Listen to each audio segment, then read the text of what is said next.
اللہ ہم سے راضی ہو۔ بے شک یہ زندگی کے بہترین دن ہے، پھر عمرہ کرنے کا یہ ٹائم بہترین دنوں میں سے بھی بہترین ہے۔ ہم اللہ کے گھر کے اتنا قریب ہوتے ہیں اور اپنی حاضری کی قبولیت کے لیے اتنی سٹرگل کر رہے ہوتے ہیں۔ پر پوچھے جانے والے سوالوں کو جواب دینے کے لیے کوسچن بیسڈ ولاگ بنایا میں نے، بچوں کے ساتھ عمرہ کرنا کیسا ہے؟ تو بالکل بھی آسان نہیں ہے، پھر ہم ہر بار ایسے ہی عمرہ کرتے ہیں، تو اس سٹرگل میں جو چیزیں ہم نے اب تک ان سالوں میں سیکھی وہ سب میں آپ کے ساتھ آج شیئر کرنے والی ہوں۔ میرے پہلے عمرہ میں کونین 2 سال کی تھی اور سارے طواف کے دوران میں وہ میرے شولڈر پر رہی۔ اب کونین بھی بڑی ہوگی ہے اور یہ میرے لیے بالکل بھی آسان نہیں ہے۔ اب کونین اگر بابا کے پاس ہوگی تو obviously چھوٹی میرے پاس ہوگی۔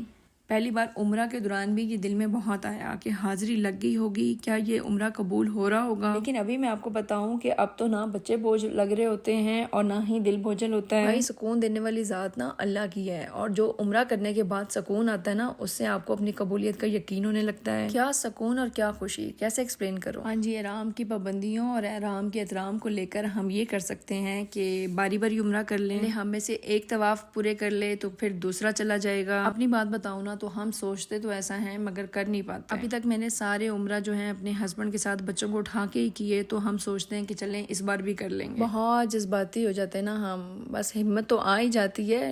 شاید نیکسٹ ٹائم میں اگلا عمرہ ہم باری باری میں کریں گے، جیسے میں آپ کو بتا رہی ہوں۔ بائی دی وے، اس کے لیے اگر آپ زیادہ لوگ آئیں یا گروپس میں آئیں تو شاید اس کے لیے بھی آپ کو آسانی ہو جائے کہ 10 بائی 10 آپ یہ عمرہ کر سکتے ہیں مکمل۔ ہمارے بچے جو پہلے بہت ایکسائٹیڈ تھے نا، کوئی سو گیا تو کوئی تھک گیا، انفیکٹ اتنے سارے لوگوں کو دیکھ کر بچے گھبرا بھی تو جاتے ہیں۔ پھر میں آپ کو بتاؤں کہ مجھے طواف کی گنتی بھی بھول جاتی ہے، بچوں کو اٹھاتے اٹھاتے نا بالکل گھبرا جاتی ہوں میں بھی۔ اس کے لیے بھی میرے اور میرے ہسبینڈ کا ساتھ ہونا بہت ضروری ہو جاتا ہے۔ بہترین تو میں آپ کو بتاؤں کہ یہ ہے کہ میں نے جو وہاں سے سیکھا وہ میں شیئر کر رہی ہوں۔ میرے ہینڈ بیگ میں ایک پیپر پین ہونا چاہیے جس کے لیے اوپر میں طواف کی گنتی لکھتی رہوں، پھر طواف کی نشانی اور گیٹ نمبر شروع ہونے کا اور مکمل ہونے کا بھی اندازہ ہو جاتا ہے جب آپ گروپس میں جا رہے ہوتے ہیں۔ عمرہ کے دوران نا گروپس کو دیکھ کر میرے دل میں بہت آتا ہے کہ میں ان کے ساتھ ہی ہو جایا کروں، ان کے ساتھ ہی تسبیح پڑھا کروں، ان کی اونچی خوبصورت آواز کے ساتھ میں اپنی آواز ملاؤں۔ آئی وش میں کبھی پاکستانی گروپس کو بھی دیکھوں، وہاں سے شاید یہ گروپس میں آتے ہیں اور پھر بیچارے بزرگ یہاں اکیلے جب نظر آتے ہیں نا تو ان کی مدد ضرور کیا کریں پلیز۔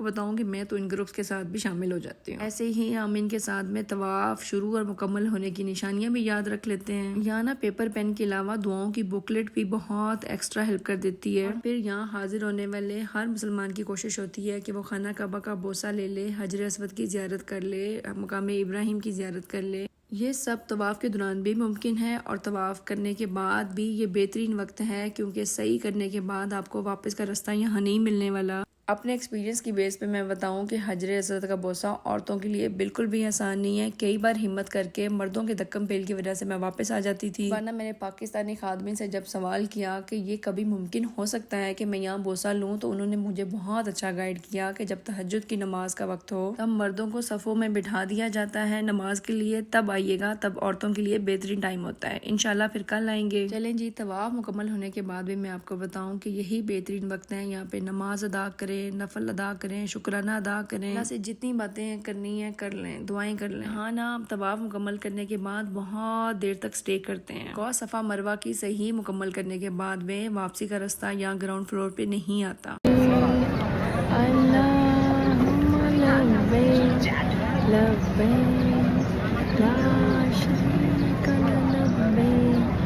ان الحمد والنعمت لک والملک لا شریک لک۔